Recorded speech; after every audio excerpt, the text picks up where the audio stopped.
All right, Tim, we're here at the National Sports Center.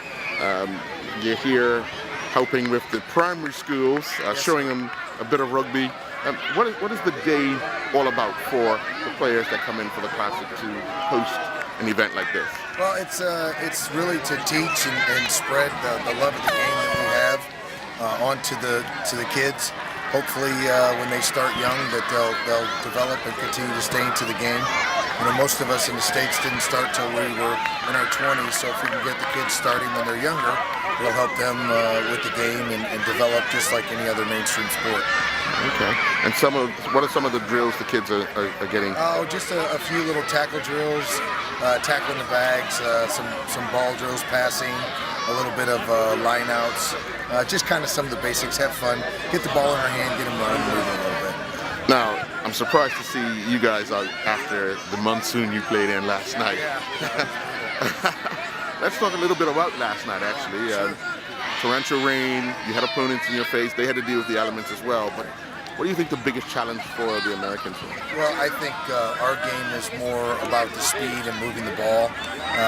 We knew the French were going to be big and strong and try to keep the ball tight and drive it up on us. And I mean, the boys defended their hearts out for a long, long time. But playing defense is a lot more tiring than playing offense. With the ball, with it being so wet and the elements so wet, it was just hard to play our game and show a little bit of running rugby. Now, have you ever played in conditions such as you did last night? Actually, when I played against France in the final in 2003 in the same conditions and lost to them 9-6. But a little disappointed you couldn't get on the scoreboard last night? Yeah, it was. I think the boys deserved it. You know, they really worked their tails off, and I think anytime that you have a never die attitude and they keep working hard, that you need some kind of reward at it. Okay, and let's get back to the kids here today.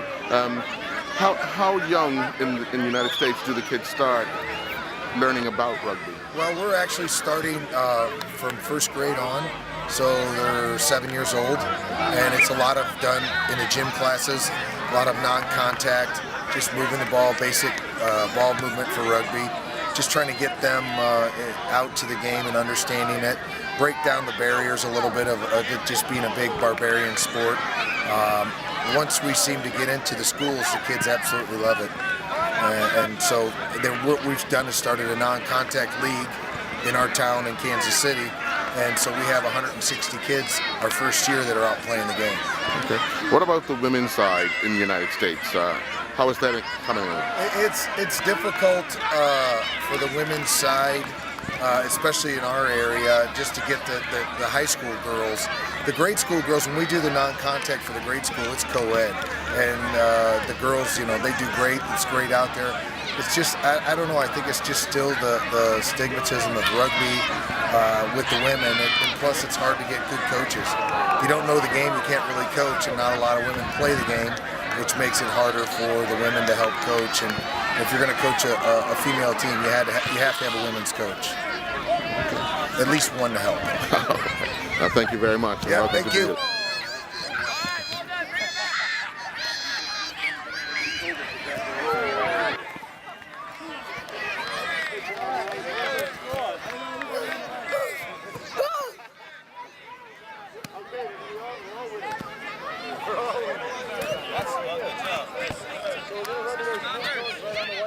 Hey, wait. So they're on that